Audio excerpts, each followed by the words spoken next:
Salut à tous, c'est Otakult et on se retrouve pour le classement ainsi que toute l'actualité du Weekly Shonen Jump numéro 52, soit le dernier de l'année 2018.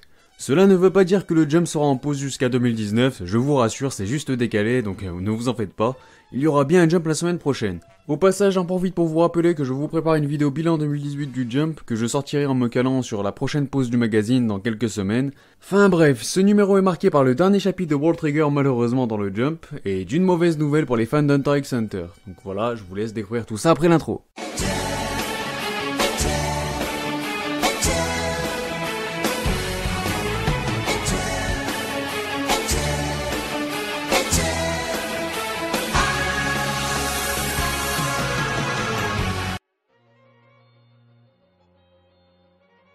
Bon et bien comme d'habitude on commence avec la partie hors classement. Et c'est donc à The Promised Neverland que reviennent la couverture ainsi que les premières pages couleurs du magazine pour la 5e fois de l'année. Les autres pages couleurs reviennent quant à elles à Boruto à l'occasion de son chapitre mensuel, ainsi qu'à Jujutsu Kaisen qui s'offre déjà sa 13e page couleur. La mini-série The Comic prend fin dans son numéro avec son 7e chapitre, et on le sentait venir, je vous avais prévenu, Hunter x Hunter repart bel et bien en pause à durée indéterminée après son 10e chapitre consécutif. Aucune date de retour n'a donc été fixée pour le moment, mais si on se fie au rythme de Yoshiro Togashi, il devrait faire son retour dans logiquement 5 ou 6 mois. Enfin bref, voilà, ça reste à voir, il va falloir prendre son mal en patience. Petit pincement au cœur également pour World Trigger qui signe sa dernière présence dans le Shonen Jump puisque sa prépublication se fera désormais dans le Jump Square, dont le prochain numéro est attendu pour le 4 décembre prochain. Donc voilà, il va falloir s'y habituer. On passe maintenant au classement qui est composé de 13 mangas, soit 3 de plus que la semaine passée. Et c'est cette fois-ci Shishunki Renaissance David Kun qui se retrouve à la dernière place après une chute de 7 étages. Son statut reste toujours aussi flou tout comme celui de Jimoto Ga Japan, donc tant pis. Je les intègre tous les deux dans le classement même si leurs positions sont très certainement ultra influencées par les éditeurs, ou en tout cas beaucoup plus que les autres mangas.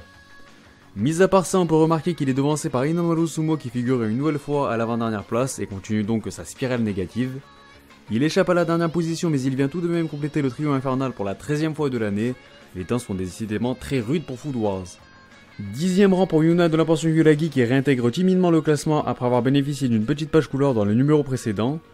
Il est devancé par les volleyeurs d'Aikyu qui viennent s'écraser à une décevante 9e position après en avoir cédé pas moins de 4.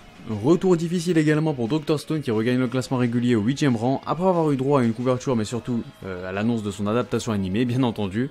C'est un peu mieux mais toujours aussi moyen pour We Neverland qui effectue quant à lui son retour à la 7ème place, lui qui avait obtenu une petite page couleur aussi la semaine passée. Et c'est donc Jimoto Ga Japan qui se retrouve à une belle 6ème position. Comme je l'ai dit, c'est encore une fois à prendre avec des pincettes puisque son statut dans le magazine est vraiment très flou. Top 5 pour My Hero Academia qui recule encore d'un rang, ce qui devrait être loin de contenter ses fans. Prestation similaire pour Actesh qui glisse quant à lui du podium et poursuit tout de même sa dynamique positive dans le haut du tableau. Décidément tout le monde ou presque perd du terrain cette semaine puisque même Black Clover cède 2 hectares, il se console avec une belle médaille de bronze tout de même.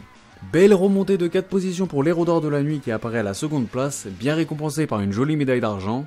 Et enfin c'est sans grande surprise One Piece qui prend le pouvoir cette semaine, histoire de marquer comme il se doit son retour dans le sommaire.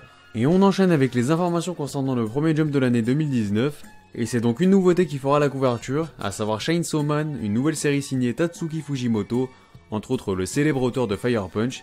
Il profitera bien entendu de plusieurs pages couleurs pour marquer ses débuts comme il se doit. Les autres pages couleurs reviendront quant à elles au pilier AQ ainsi qu'à Actesh qui est toujours autant mis en avant par les éditeurs. A noter la présence du one-shot draconnière de Onogenki qui aura lui aussi droit à sa petite page couleur. Concernant le jump numéro 2, ce dernier sera marqué par les débuts de Néolation, ouais je le prononce à la française on s'en branle, scénarisé par Hirao Tomohide et dessiné par Yoda Mizuki. Le jump numéro 3 fêtera quant à lui les débuts de Gokutei Iguma, une nouveauté signée Ogami Natsuki. Sur ce, place à la rubrique actualité. Et on commence par l'actu anime puisque cela fait quand même 4 nouveaux animés issus du jump qui sont actuellement en préparation, notamment celui de The Promised Neverland prévu pour janvier prochain, celui de l'Héros d'Or de la Nuit prévu pour le mois d'avril 2019, celui de We Neverland dont la date n'a toujours pas été fixée ou du moins précisée, et enfin celui de Dr Stone qui est quant à lui attendu pour l'été prochain, soit au mois de juillet. Et justement l'anime de Dr Stone s'est notamment offert une première affiche que je trouve vraiment classe pour le coup, mais c'est surtout l'adaptation animée de The Promised Neverland qui s'est davantage dévoilée cette semaine puisqu'on a enfin eu droit à un peu de lumière côté Seiyu et surtout concernant le groupe qui allait s'occuper de l'opening. Ce sera donc Uverworld qui s'en chargeront, un groupe à qui l'on doit notamment le second opening de Bleach ou encore le 4ème de My Hero Academia. Passons au nouveau Seiyu annoncé, ce sera donc Yuko Kaida qui interprétera le rôle d'Isabella Elle est notamment connue pour avoir été la voix de quelques personnages secondaires d'animes connus, comme Bleach, Code Geass ou encore Gintama. Bien entendu, vous pourrez retrouver son CV détaillé dans la description. Sister Krone sera quant à elle doublée par Nao Fujita, qui n'est autre que la voix insupportable d'Asta dans Black Clover. Dawn sera interprétée par Takahide Ueki, un seiyuu qui marquera apparemment ses débuts puisque je n'ai trouvé aucune information sur lui. C'est Lin qui s'occupera de jouer Gilda, elle est peu connue mais son rôle de Akitsuki dans Fuka parlera peut-être à plus d'un d'entre vous. Et enfin, puisque je sais que c'est le petit chouchou de tout le monde, je vous partage l'info. Phil sera donc doublé par Iori Ikono, une seiyuu également peu connue du grand public. Je vous conseille vivement d'aller faire un tour dans la description, j'y ajoute systématiquement des informations complémentaires comme ici, le CV des différents seiyuu cités, d'autres de personnages un peu plus secondaires, et vous retrouverez surtout également un nouveau teaser de l'anime. Au niveau des previews, j'ai seulement réussi à mettre la main sur la preview de l'épisode 9 d'Inomaru Sumo. Côté manga, on passe au résultat du sondage de popularité des personnages du manga My Hero Academia de Koei Horikoshi. Il y a eu plus de 80 000 votes, dont 2000 votants hors Japon, principalement aux États-Unis. Découvrons tout ça ensemble.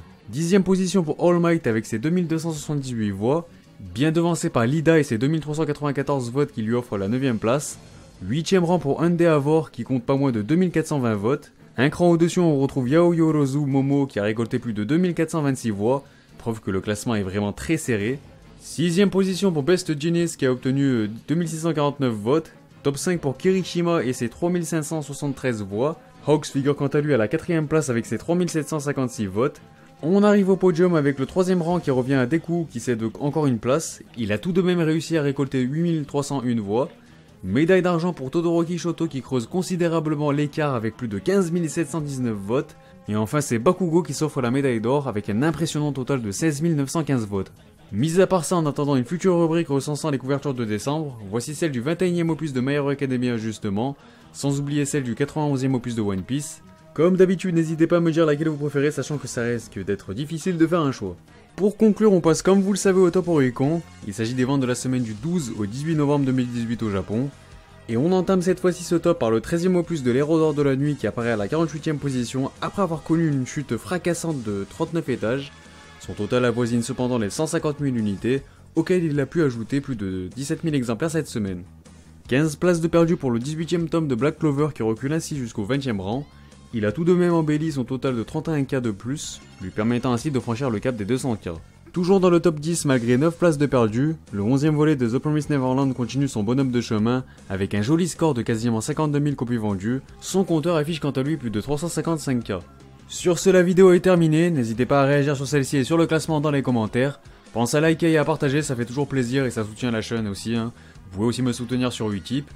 Sinon, pensez à vous abonner si ce n'est pas déjà fait pour ne pas manquer les prochains classements. Et vous pouvez aussi me rejoindre sur Twitter, sur mon Discord, les liens sont en description, vous le savez. Enfin bref, moi je vous dis portez-vous bien, et sur ce, on se reverra!